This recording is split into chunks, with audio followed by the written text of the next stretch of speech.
Chad Maghielse, welcome to Built to Sell Radio. Thank you for having me. Tell me a little bit about Pets Are Kids Too. You've got a great origin story, so I just want to hear how you got into this business. So it's partially organic, just based on my two French bulldogs, Brock and Beast. So I was a real estate agent for a number of years and wanted more of it's called a lifestyle design kind of business, where basically I didn't want my phone to ring. I was sick of being on call for anybody.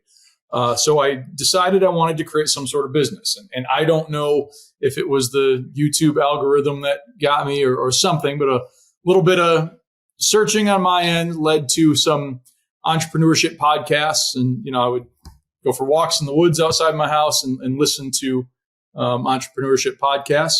Found some stuff about building an e-commerce brand. Knew I wanted to do something in that vein. And then I was just sitting with my dogs on the couch watching TV, and I call them adorable little monsters. They're little French bulldogs. They're like, it's like having a Disney Pixar monster for a pet, but cuddling on my shoulder, as cute as can be, but just rancid breath. And the bad dog breath became the inspiration for my brand's first product, which was a pet dental spray. And then that kind of got the snowball rolling and had a fun few years building that company, and then had an exit. So talk about the decision to go on Amazon, maybe walk through.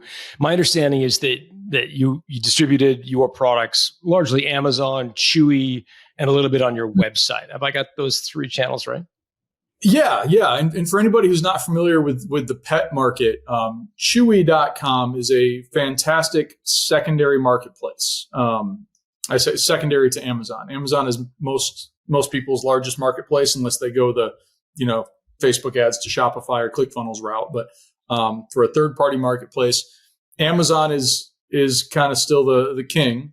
A lot of industries do not have a good secondary marketplace, though.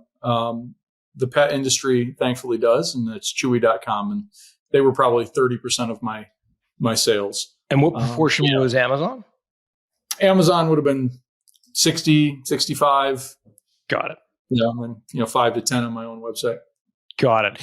And what was the product itself? You mentioned dental spray. So is this something you cooked up in your, on your on your stove, or what? How did you come up with the dental spray?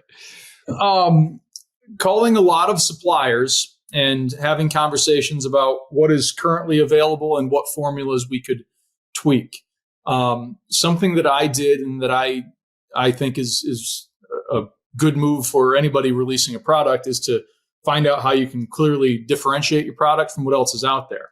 So what I did is research, other dog dental products that were in the market.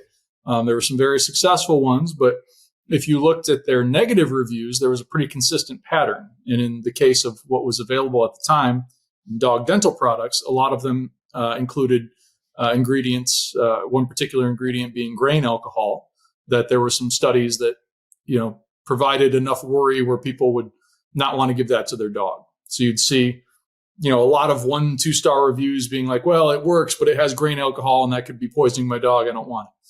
So I talked to, 20 suppliers or something and said, hey, what formulas can you make and what can we swap out instead of grain alcohol?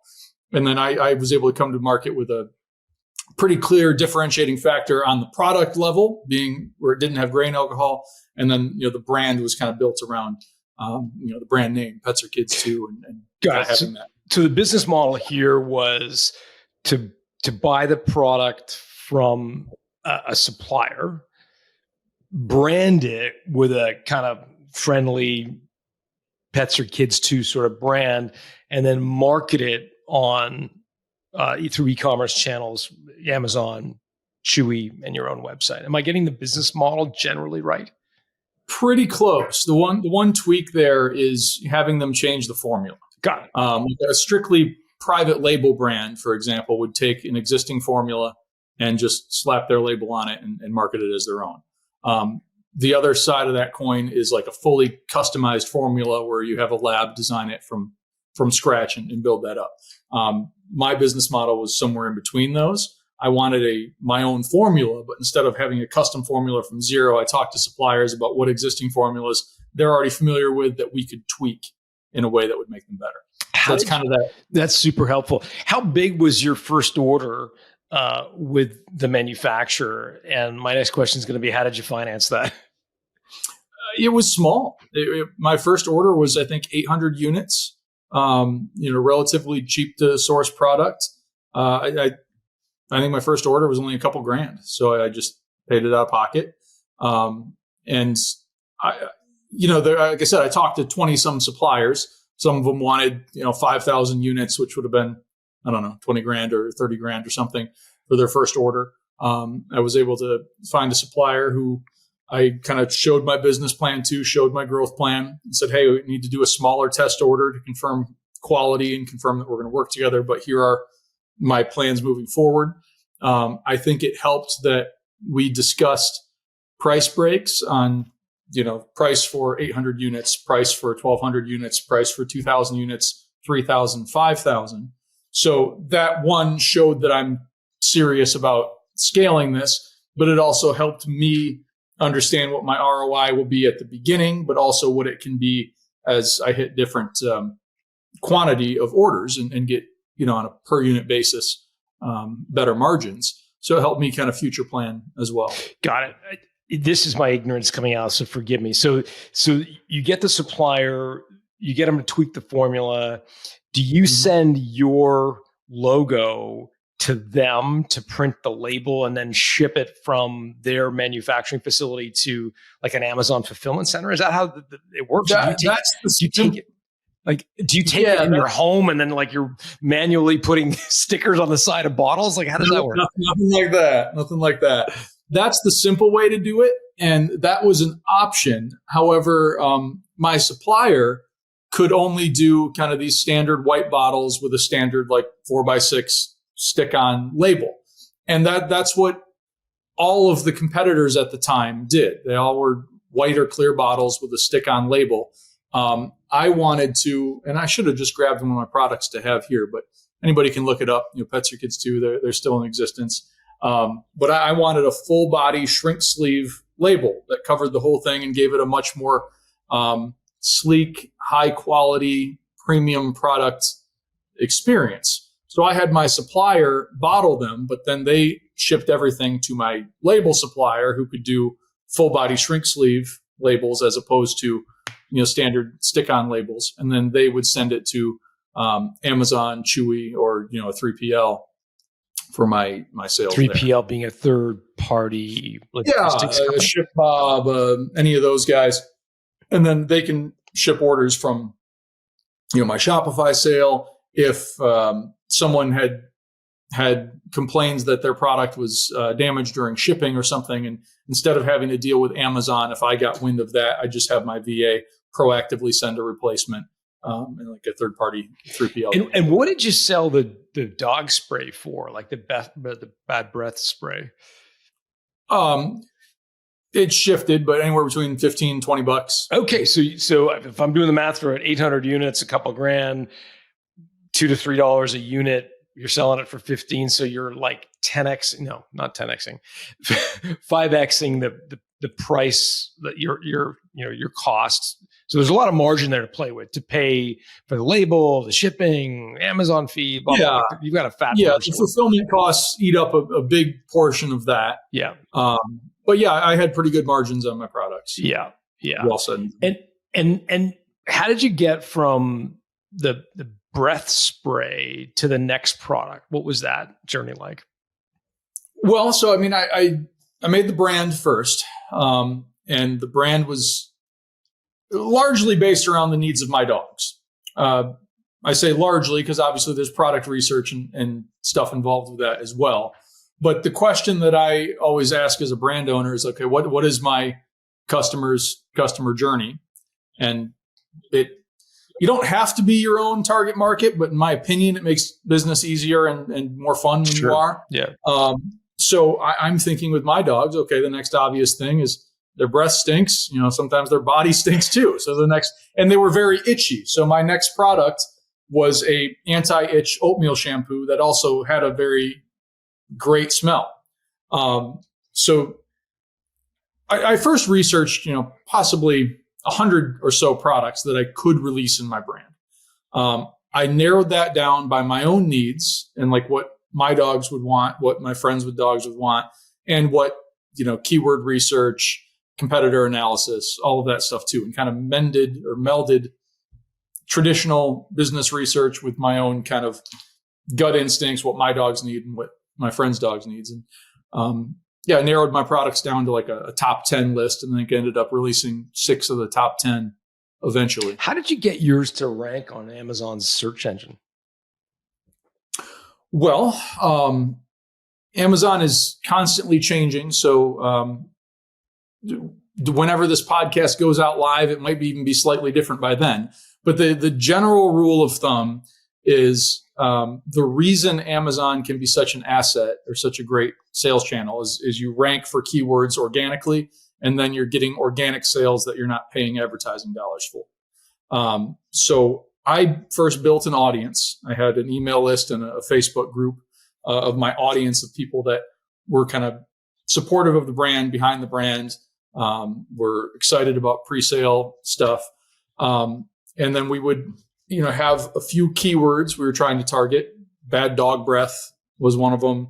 I think dog breath spray was another one, or dog puppy breath, or, a few main keywords that, we did research on to see that, there's a lot of search volume for these.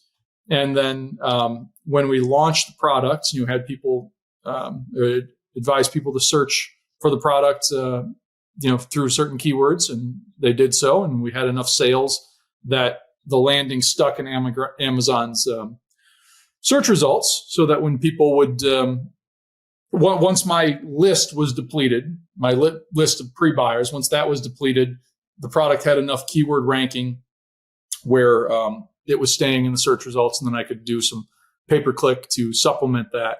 But basically get it to rank so you're getting organic sales, and then pour all the money from those sales back into the next inventory order. How'd you build the audience? I made a Facebook group and an email list, and this is going to sound overly simple, but it was me holding, my they're very photogenic, good-looking dogs, so I'm sure that helped. Me holding my 2 adorable dogs, and it was, are your pets your kids? Like our page or join our group. And I ran that as like a $5 a day ad and got a decent amount of people in there.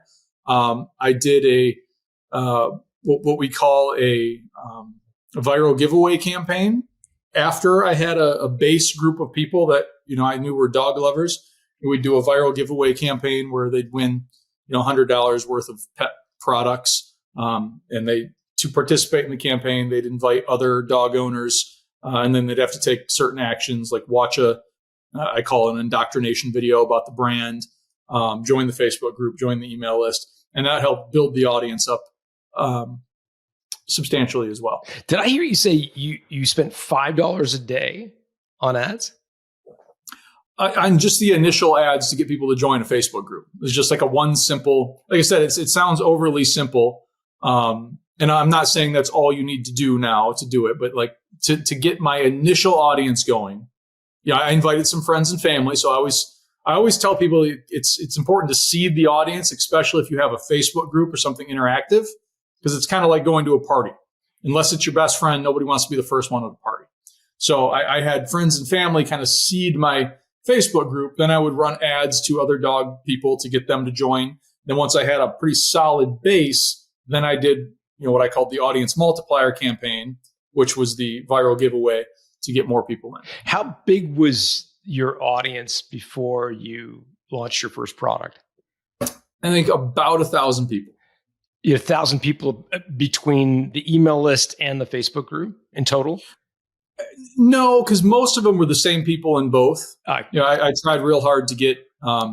I like the idea of the traffic triangle and trying to have people in 3 different, like an email list, an Instagram, or some traffic source, and then a Facebook group or some interactive group. So most of the people that were on my email list were also in the group, and vice versa. Got it. I've never heard that term, the traffic triangle. Explain that. So I'll credit Ryan Moran with this. The idea behind the traffic triangle is kind of the human psychology is if you know somebody in 3 different places, you kind of consider them a friend. Like if you just see them at work, they're just a work colleague. If you see them at work and go to the same church, that gives some more validity. If they're also on your pickleball league and you go to the same church and they're a work colleague, suddenly they're a friend that you know, like, and trust. And that's kind of that idea with the traffic triangle being having a traffic source, which could be Instagram, could be anything that brings traffic, an email list, because email seems to still work best for a conversion mechanism for sales. And then what we call like a hopper, which is really just a Facebook group. I think Travis Sago first coined that term, and then Ryan Moran uses it, and now I use it. But a hopper is an interactive community. It could be a Discord channel. I like Facebook groups because it's got the broadest adoption. But having people in that where each corner of the triangle feeds the other. So in your email list, you're saying, hey, here's some of the highlights of the Facebook group this week.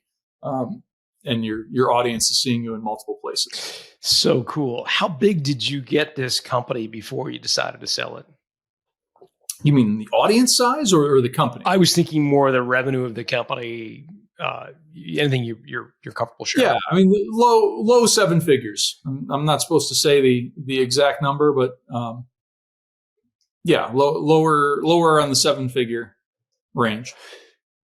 I ran it for about 2.5 years from start to when the exit started.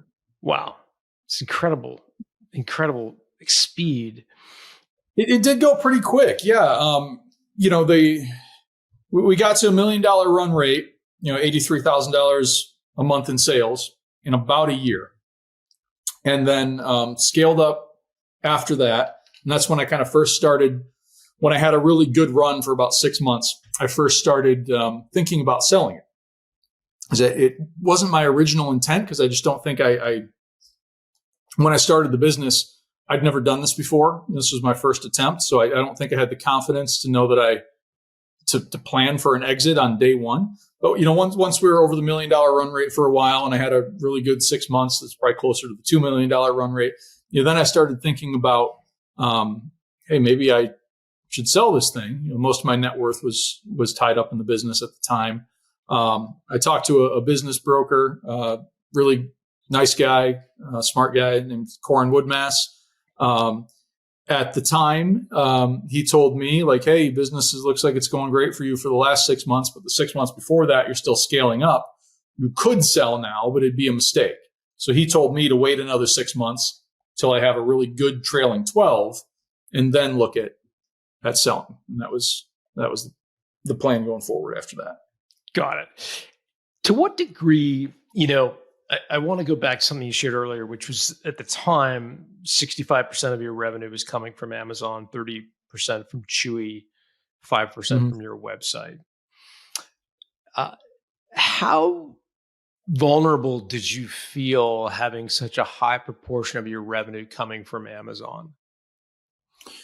Good question.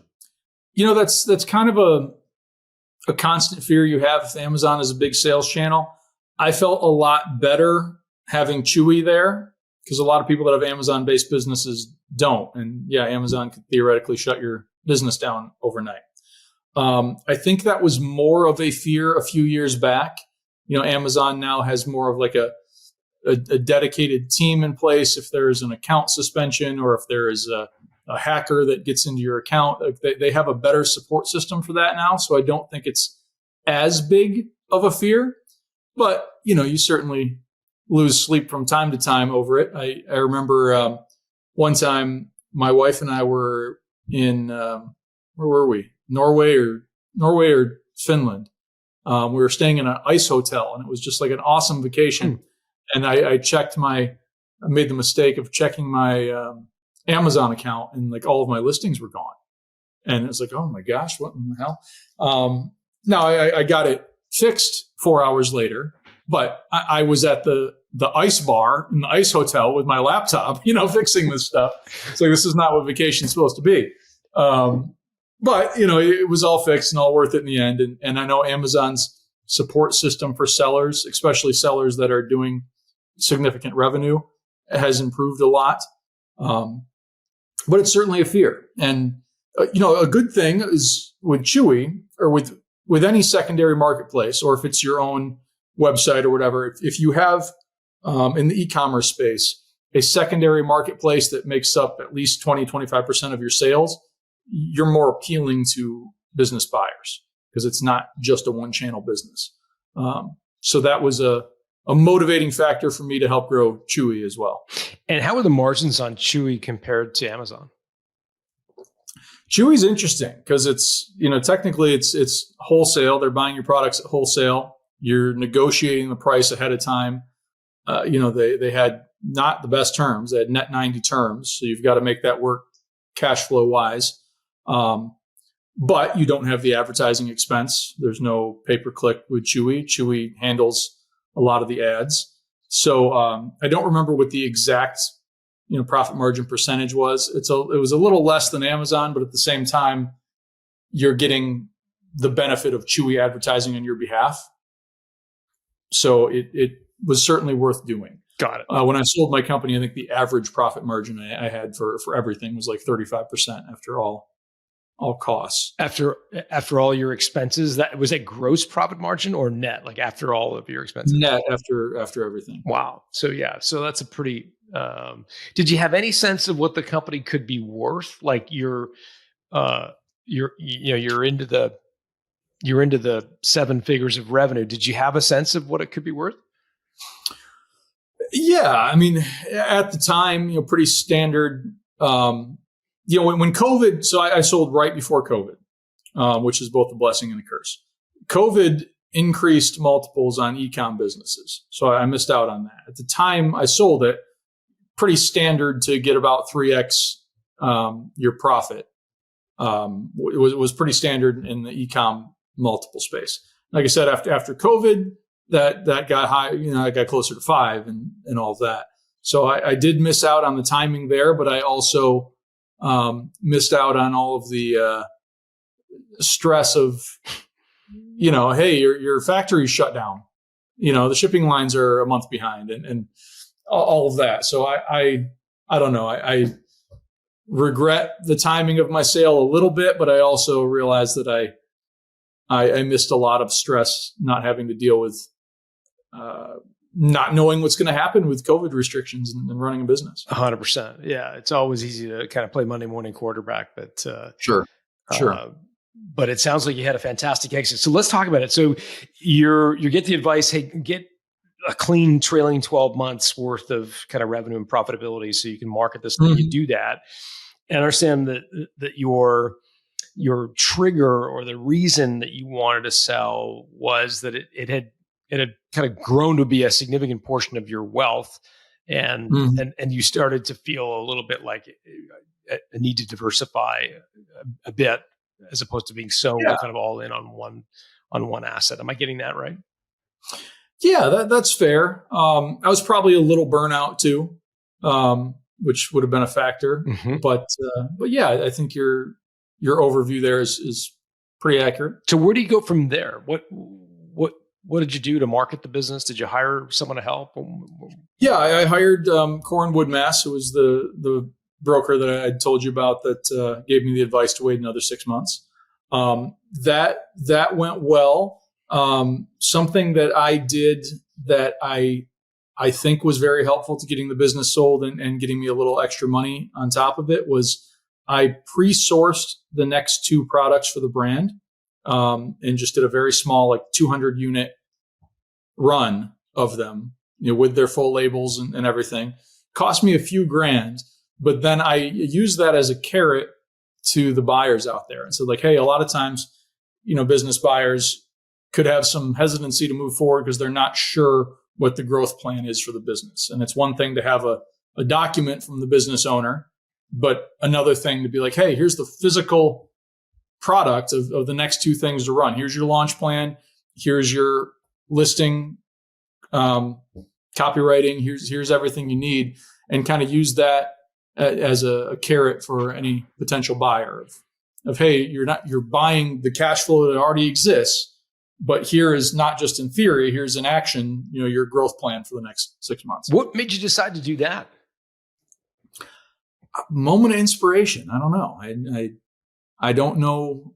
I just thought of that. I didn't read that anywhere. It was just something that came to me, and I said, this seems like a good idea. It'll probably cost me $5,000 and probably make me at least 50. So it just seemed like it was smart to do. And I thought, hey, if I had never gone through a business sale before, if this falls through at the 11th hour and they don't buy the business, I'm going to move forward with growing it. And I've already got the next 2 products launched. So it just seemed like a smart move to make. Kind of gave you, negotiation theorists talk about this idea of a BATNA, best alternative to a negotiated agreement, the idea of like a plan B. It kind of gave you the ultimate plan B. So you're dangling this carrot saying, hey, there's these 2 products that you could launch. I've got the copywriting and the sourcing, and there's a crate of them in my basement or whatever. But if you don't want to buy the business, that's cool. I'm happy to just go launch it myself. It gave you the perfect plan B. Right. And I think that worked. And I think that got me a higher dollar amount than I otherwise would have gotten. I would imagine. Were you tempted at all to just launch them anyways and just kind of scrap the plan to sell? Because, one of the things I hear a lot from owners is they go through all the process of getting their business ready to sell. They clean up their books. They get all the employee agreements in place. They can do all this stuff, right? And then they get to the end and they're like, well, this is now I don't want to sell because the business is running more smoothly and now I'm happy. Did you get to the point where you're like, well, maybe I don't want to sell. Maybe I want to launch these other 2 products? I mean, the thought crossed my mind. But yeah, I mean, cleaning up the books was not fun, but doing it forces you to do all the things that you should have been doing the whole time. So, I mean, yeah, I got, really good SOPs for everything. I went a step farther and I had written SOPs when I had video SOPs for everything in there. And it really did package up the business really nice where I was like, I could just keep doing this. The thought came to my mind of, do I possibly sell part of it and stay on? I had all these kind of thoughts, but I think I was ready. And I took a year off after selling it and really I had a mini retirement, I guess. So I think I was just ready for a break too. But yeah, it certainly was tempting. All right. So I even considered trying to buy the business back a couple years later. So I've had the full range of thoughts and emotions on it. Did you say I cut you off. Did you say you have thought about buying the business back? I mean, we never really got into conversations about it, but yeah, I had a thought. I was paid out in full. I mean, I got, I think 70% of the payment up front, and then I got monthly checks for the next 18 months or whatever. And to their credit, they paid me on time every time, and I got my full amount. But I think the business was, when I checked a couple of years later, was not trending the way I would have liked. So I just reached out to them with the thought of looking at reacquiring it, but they were not interested in that, and they wanted to keep going themselves, and great for them. I don't miss sales tax. I don't miss, those kind of things. Sure. And I still get to advise other people and do the creative part of it. So I still get to scratch that itch anyway. So I'm happy with the role I've got now.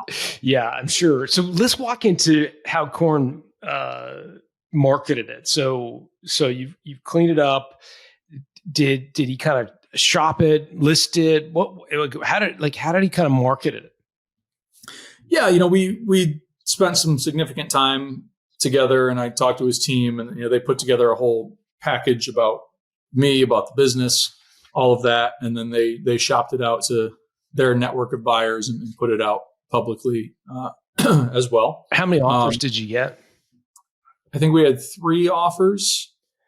But yeah, I chose this one just because there was no strings attached. There was one that was a little higher, but they wanted basically an earn out where they have full control of the company, but the company still has to hit sales metrics. And I wasn't willing to do that because it's if I had full control of the company, we had to hit sales metrics. That's one thing.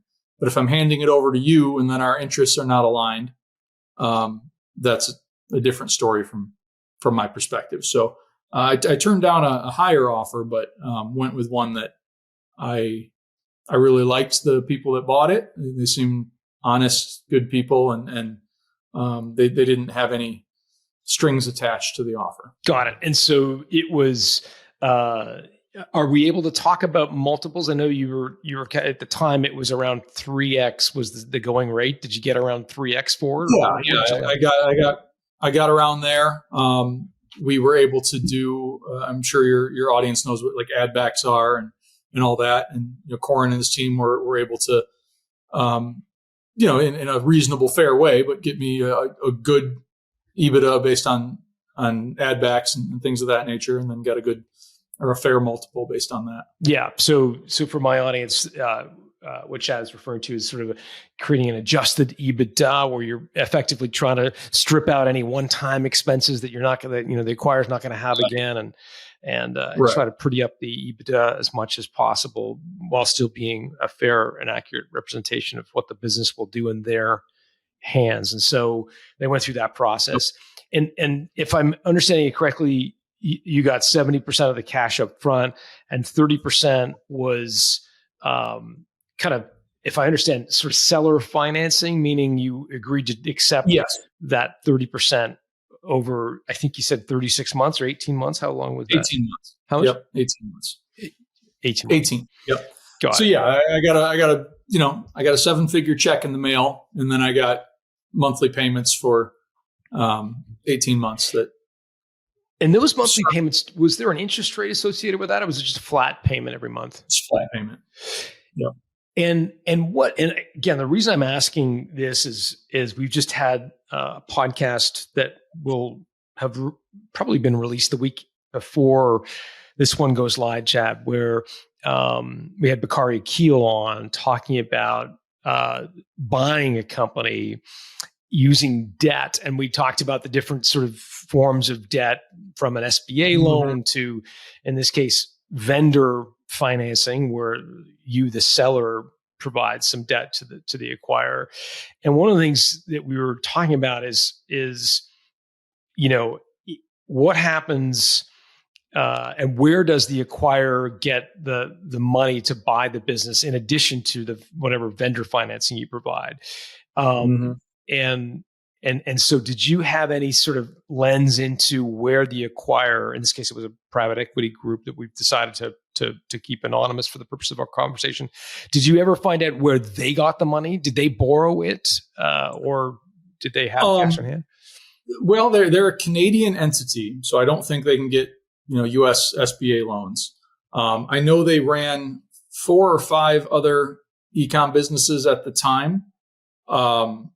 I am assuming they had significant cash holdings.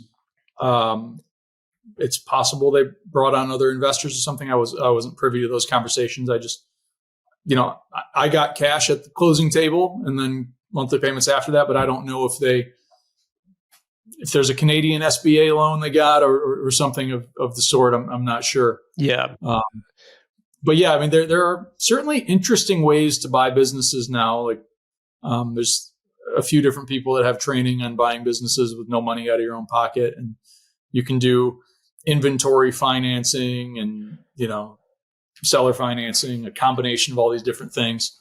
But I'm not sure where they sourced their funding for me. Got it. Yeah, and I think the reason I was asking that is more around as a sort of cautionary tale to my listeners.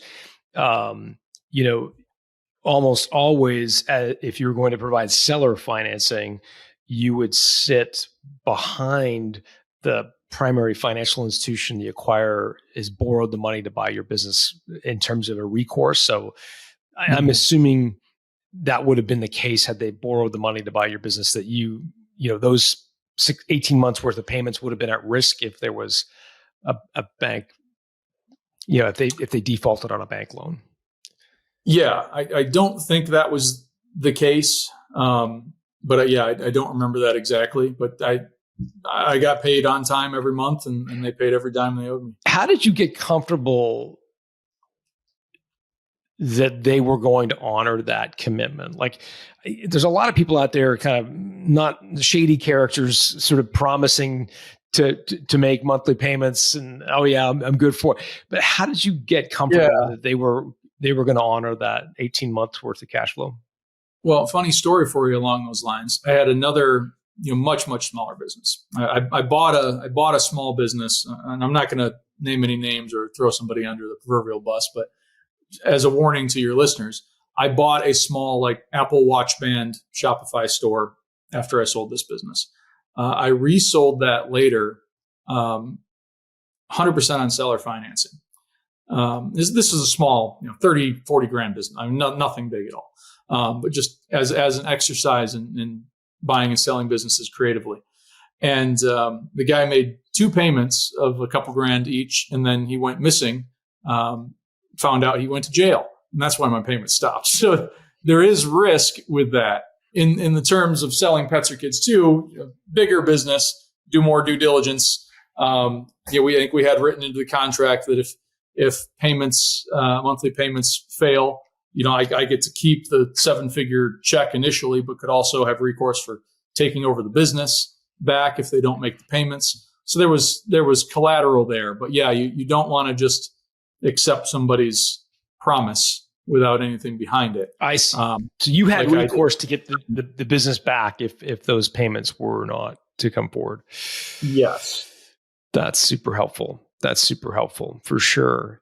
Yeah, because if you get to keep the big chunk of the money, but then would also get the business back, it's well worth the risk of that 30%. Yeah, with 3 offers on the table, did you or Corn in this case sort of try to gin up the offers by playing one off the other and trying to get them up at all? Were you able to get any movement on them? Yeah. And I think I can say this. I got the winning offer went up 50 grand or so, 55 grand. Okay. Just based on that. I don't think I'm supposed to say final price or anything, but got a decent amount of movement. And that's when I also highlighted those 2 new products that I sourced in that letter to them. Hey, we're in a competing offer situation.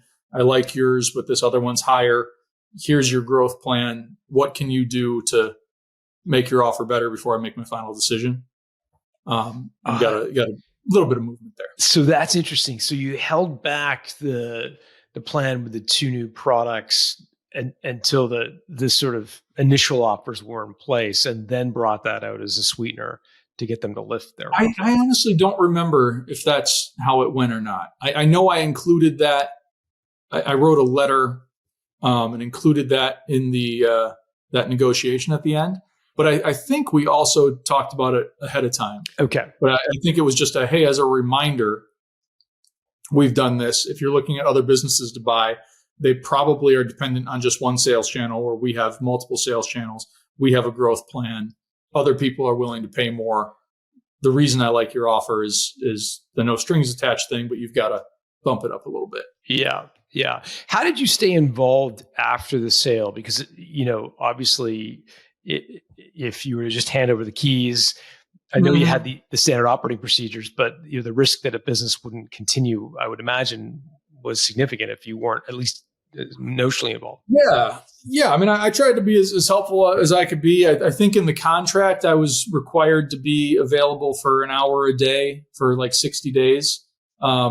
They didn't use it that much. There were a few times I got on calls with them and helped them, but they required less than I was contractually obligated to help with. Did you have any employees? I had a couple VAs, but I didn't have any employees. This is crazy. So you're living in the cabin in the woods, and you've got multi-million-dollar business and no employees. It's incredible. No employees. Yeah. I used VAs, and I tried to make everything as systematized as possible, where that wasn't necessary. The biggest time thing really was customer service, and I had a really good VA, U.S.-based woman that I think worked from home, and her name was Stacy, and she was wonderful, and did a good job, and was somebody I could trust and all that. But that was most of the time was really her spent doing customer service. But I had lots of systems in place for that. Like a big pillar of my business's success that we did was like a user generated content charity mission. And that took up a lot of her time, that and customer service. And this was something that like I teach anybody that I mentor this strategy, but basically you find a hyper specific charity mission that aligns with your brand. In our case, we funded basically GoFundMe accounts for dogs with cancer. And it wasn't like hey, we donate to this charity that helps dogs with cancer. It's like, hey, it's called the Magic Bullet Fund, but it's basically GoFundMe for dogs. It's like, hey, here's the exact dog, Brutus the bulldog or whatever. They're raising $3,000 to pay for his cancer treatment. So what we would do is I'd run these campaign, for lack of a better term, but we'd say right on the product, hey, send in a photo of your dog and the product you purchased, and then we'll donate a portion of your sale to fund this individual pet with cancer's surgery. So what that would do is my VA would get all these photos of dogs and our products that we can use as user-generated content. She would then reply back with a photo collage of the customer's dog and the dog that we're donating to. And we'd send it back to them and say, hey, your dog, Brock, is helping this, Brutus the bulldog. And it'd be this cool little collage. They didn't know it was coming. So most of them were like, oh, that's so cool. And then they'd share it on their social media. So we'd get ads from that. But it also opened up a line of communication with a customer that really likes us now and likes what we stand for. So then we could be like, hey, so glad you liked the photo. Thanks for sharing it. Thanks for tagging us. By the way, how do you like the product? And they say, oh, it's great. Awesome. Great to hear. Would you mind leaving that as a review? Or if it's, hey, I like what you guys stand for, but this product didn't work on my dog. Instead of them going and leaving a 1-star review, we have this open line of communication and they like us. Hey, sorry that didn't work out. I've proactively refunded you. No need to return it. Feel free to keep it, but you already got your money back. Have a great day. And that prevented negative reviews as well. So this, I coined it like growth through giving. And like this is kind of a big pillar of my business's success. And even though you're like giving money away, it's a profit center because you're getting so many more sales because of it. That I attribute a lot of my business growth to that particular strategy. That's a cool notion. And it was kind of tied to this kind of micro charity, whereas instead of giving money to sick kids or to the hospital in your local area, it's like, no, this dog Rover needs this treatment on this day. Right. Make it happen. Right. We are all, I think, so conditioned to when you hear about some big company giving to charity, it's in one ear out the other. It's like every company in the world does 1% to the planet, or we support this charity. And to be frank, like no one cares because you don't know if your donation when you round up at the grocery store, if that's paying some charity consultant's 6-figure salary or if it's actually helping anybody. So when you can make like a hyper personalized thing, instead of like, we help kids in need, it's like, hey, we are funding this little girl named Rebecca. We're funding her adoption, and it's like, this is her story. And it's like when people can really relate to it and know that what they're doing is actually helping, then they care. Yeah. Whereas it's just like, hey, your purchase helps this nameless charity. No one cares. Yeah. We've been giving as a company and through our Built to Sell community to Kiva entrepreneurs for many, many years now, kiva.org. But one of the magics of, things about Kiva that's great is you can actually see the people you're funding. Yeah. You see their stories, and it's right. Cool. So it's so much more powerful than just, hey, this is going to the general fund of some charity and we hope it does good. Yeah. And we'll put some stuff on the show notes for that. Hey, this has been a great conversation. Are you up for a quick lightning round before I let you go? Sure. Okay. What do you got? So you had 3 offers. You talked to lots of people. You had a great broker. What was the slimiest, most questionable thing an acquirer tried to do to you? Pull the wool over your eyes, or manipulate you in an underhanded way? I don't think that happened. The only thing that would be close to that, and I wouldn't even call this slimy really, is just one of the offers, like we talked about, was an earn-out where my payment is dependent on the business hitting certain metrics. But I wouldn't be running the business anymore. They would be. So that could potentially be slimy because they could purposely not hit the metrics so they didn't have to pay me.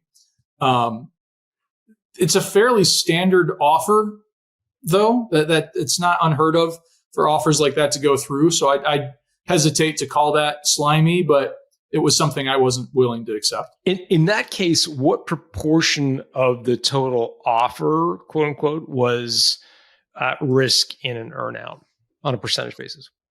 I don't remember exactly. I was still going to get the majority of it, more than half of it up front, but I think it was like 30 to 40% was an earnout over the course of a couple of years, if I remember correctly.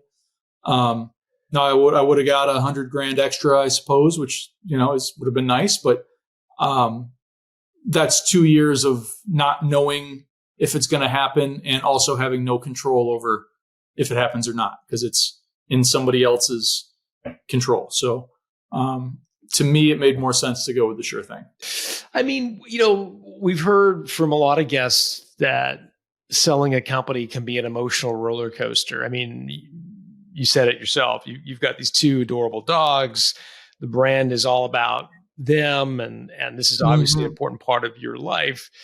You spent 2.5 years, you built an amazing company and sold it. And for some people that can be emotional, both good and bad. And I just wondered if there were emotions that you experienced either to the good or to the bad in the process.